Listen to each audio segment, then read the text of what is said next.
قرآن کریم میں آتا ہے کلا ان الانسان لیطغی ان رآہ استغنی، اللہ فرماتے ہیں انسان سرکشی کرتا ہے اس وجہ سے کہ جب وہ اپنے آپ کو دیکھتا ہے کہ اب مجھے کسی چیز کی ضرورت نہیں رہی، وہ اللہ کے خلاف سرکشی کرنا شروع کر دیتا ہے۔ قرآن کریم میں آتا ہے اذا اردنا ان نہلک قریۃ امرنا مترفیہا ففسقوا فیہا فحق علیہا القول فدمرناہا تدمیرا، اللہ فرماتے ہیں جب ہم کسی بستی کو ہلاک کرنے کا، تباہ و برباد کرنے کا فیصلہ کر لیتے ہیں تو اس کے مالدار اور خوشحال لوگوں کو باغی بنا دیتے ہیں۔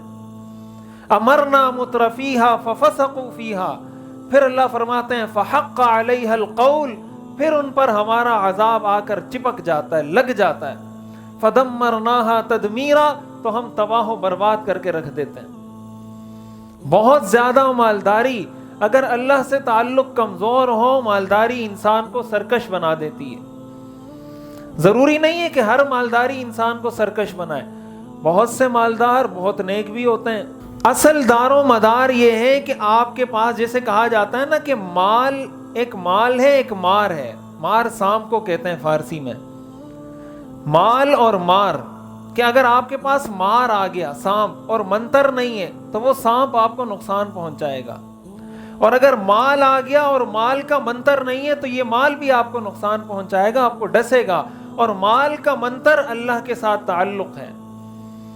یہ مال آپ کو اس وقت نقصان نہیں پہنچائے گا جب آپ کا تعلق اللہ کے ساتھ مضبوط ہوگا، نہیں تو انسان کو فکر نہیں ہوتی، وہ کہتا ہے مجھے کپڑے کی ضرورت پڑے گی، میں جا کے بینک سے پیسے نکالوں گا، کپڑے خرید لوں گا، جوتوں کی ضرورت پڑے گی وہ لے لوں گا، بچے مطالبہ کریں گے ان کو پیسے دے دوں گا، کسی کو ضرورت ہوگی اس کو دے دوں گا، مجھے تو کسی چیز کی ضرورت نہیں۔ نہ وہ اللہ سے دعا کرتا ہے، نہ وہ کہتا ہے نماز پڑھنے کی ضرورت ہے، ساری چیزیں اللہ نے مجھے دی ہوئی ہیں۔ یہ حالات تو تبدیل ہوتے ہیں، ایسا تو نہیں ہے کہ اگر کوئی شخص مالدار ہے ساری زندگی مالدار رہے گا، کوئی غریب ہے ساری زندگی غریب رہے گا۔ حضور نے فرمایا قبل اس کے کہ ایسی مالداری آ جائے جو تمہیں سرکش بنا دے، اس سے پہلے اللہ کو راضی کر لو۔ اس کا مطلب کہ انسان کو فقر بھی اللہ سے غافل کر سکتا ہے، انسان کو مالداری بھی اللہ سے غافل کر سکتی ہے۔ نہ مالداری کوئی نعمت ہے، نہ فقیر ہونا کوئی اللہ کا عذاب ہے، مالداری بھی اللہ کی طرف سے امتحان ہے اور غریب ہونا بھی اللہ کی طرف سے امتحان ہے۔ مالداری اس بات کا امتحان ہے کہ اللہ کا شکر ادا کرتا ہے یا نہیں، غربت اس بات کا امتحان ہے کہ اللہ کے دیے ہوئے پہ صبر کرتا ہے یا نہیں۔ بہت سے مالدار ہیں کافر ہیں، اس کا یہ مطلب نہیں کہ ان پر اللہ کی نعمتیں ہیں۔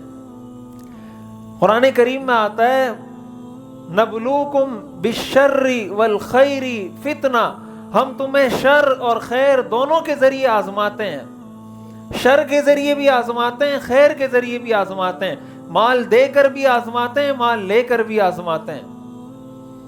اس لیے کوئی مالدار کسی غریب کو حقیر نہ جانے، میرے پاس تو بہت پیسہ ہے۔ بعض لوگ جب کسی کو کوئی صدقہ دے دیتے ہیں، کوئی 10 روپے دے دیتے ہیں، کوئی 1000 روپے صدقہ دے دیتے ہیں، تو پھر اس کو انسانیت کی کیٹیگری سے نکال دیتے ہیں کہ یہ تو جیسے میرا غلام ہے، اس لیے کہ اس کا خرچہ تو میں اٹھاتا ہوں۔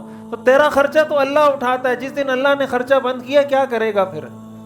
یہ تیرا خرچہ تو اللہ کے ذمہ ہے۔ وَمَا مِن دَابَّةٍ فِي الْأَرْضِ إِلَّا عَلَى اللَّهِ رِزْقُهَا، اللہ فرماتے میں رزق دیتا ہوں۔ ان اللہ هو الرزاق، اللہ فرماتے میں ہی رزق دیتا ہوں۔ تجھے اللہ رزق دے رہا ہے، تو نے اللہ کے ایک بندے پہ 1000 روپے خرچ کیے تو تیرے تیور بدل گئے۔ اگر اللہ نے اپنا انداز بدل دیا تو پھر کیا کرے گا انسان؟ اس لیے نہ مالداری میں انسان کو تکبر کرنا چاہیے، نہ غربت میں انسان کو اللہ سے مایوس ہونا چاہیے، اور انسان جس حالت میں ہے، اگر مالداری میں ہے تو ابھی اللہ کو راضی کر لے، کہ ایسا نہ ہو کہ یہ مالداری چھن جائے بعد میں مجھے اللہ کی عبادت کا موقع ہی نہ ملے، اور اگر ایسی حالت میں کہ مالدار نہیں ہے تو ابھی اس لیے کر لے کہ ایسا نہ ہو کہیں مالداری آ جائے مجھے سرکش بنا دے۔ مقصد یہ ہے کہ ہر حال میں اللہ کو راضی کرنے کی کوشش کرو۔